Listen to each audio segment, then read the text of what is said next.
Dontaesboxingnation, what's going on, guys? So Shakur Stevenson has just been anointed with the new nickname Lil TBE by the greatest to ever do it, Floyd Mayweather. They had a conversation and Shakur, he said, "You're still the greatest I've ever seen." Floyd Mayweather in response, he says, "Thanks, Lil TBE." Then Shakur, he puts out a post and he says, "We gonna make some money together one day for sure. But he's the greatest to ever do it for sure, the GOAT. I appreciate the dude big time. Y'all hate him because y'all envy him." Then Shakur, he says, "Man, I might have to take that. Lil TBE, that's fire." Yeah, it's a great title.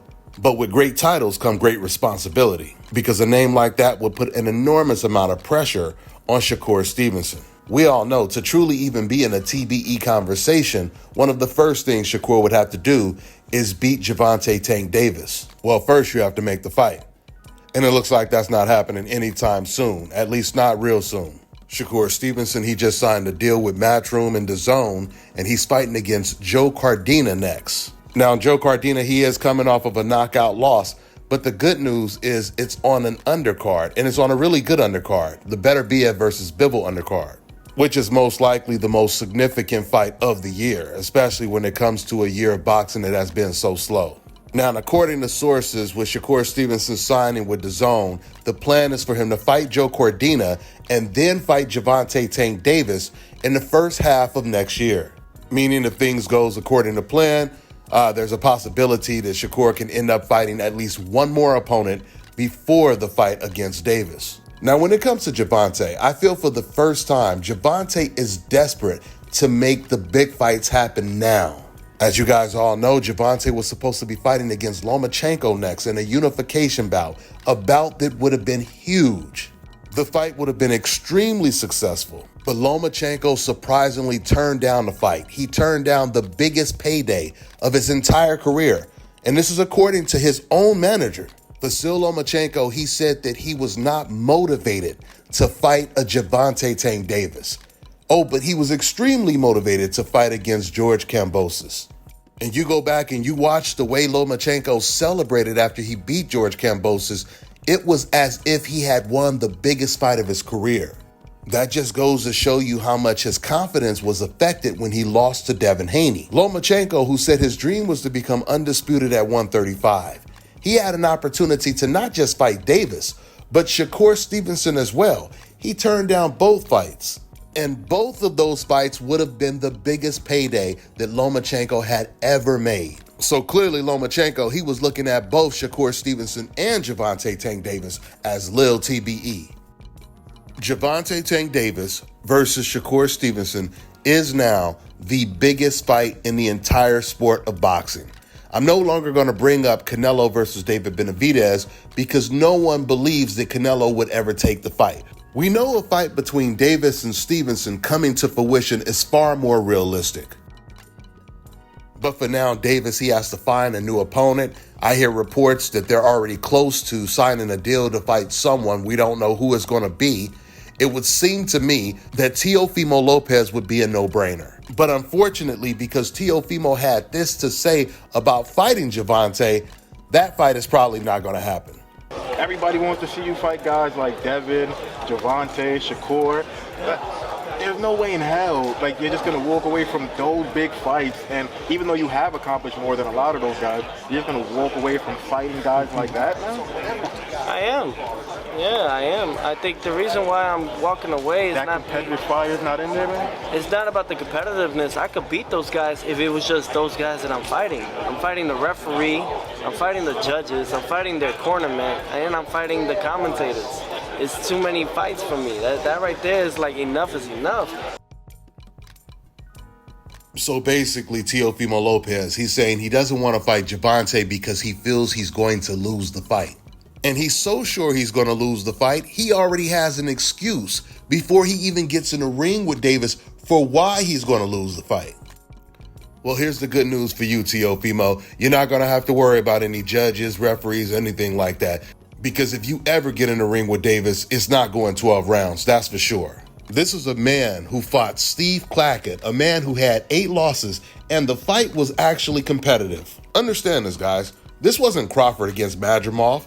Crawford moving up in weight, fighting against an undefeated champion who happens to be the best champion in the division. No, this was Lopez against Steve Clackett. And he didn't even knock him out.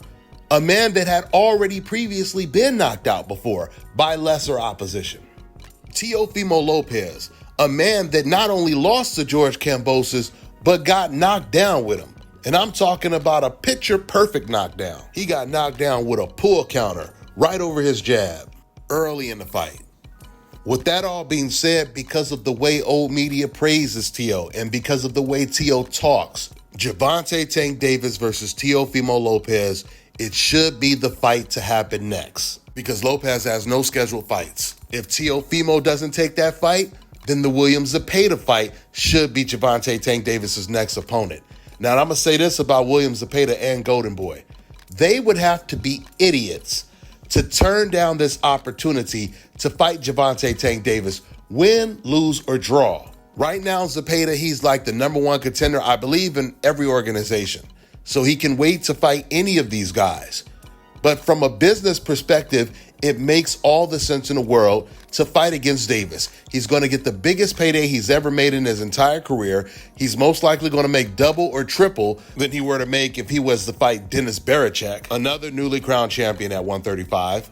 This is also an opportunity for Gervonta to steal the opponent that Shakur Stevenson is trying to fight perhaps next, which would most likely force a Davis versus Stevenson fight to happen even sooner. That makes all the sense in the world. So if Gervonta is not fighting Williams Zepeda or Teofimo Lopez next, it'll be interesting to see who he chooses to fight. It could be against Jose Valenzuela, who just beat Isaac Pitbull Cruz for a title. I don't think that's a big enough fight. I actually think what would be a better fight is Gervonta Tank Davis versus Edwin De Los Santos. Now that would be a big fight, explosive fight. Not to mention Edwin De Los Santos, he's already a PBC fighter. Now, unless Gervonta decides to move up to 140, which I don't think he will, but if he does that, then he has a whole bunch of options because then he can fight any of the titleists at 140. And because race sells so well in the sport of boxing, another big fight, probably the biggest, if once again he's not fighting against Shakur Stevenson, would be Gervonta Tank Davis versus Liam Paro, the man that just beat Subriel Matias. If you guys ever watched that fight and heard the commentary, the DAZN commentary team, they were celebrating Paro's win as if he beat Gervonta Tank Davis, Floyd Mayweather, and Sugar Ray Leonard in the same night, which is why it would be a huge fight if Gervonta were to fight Paro next for his title at 140. Let's see how it all plays out. That's all I got for now, guys. I'm on to the next one.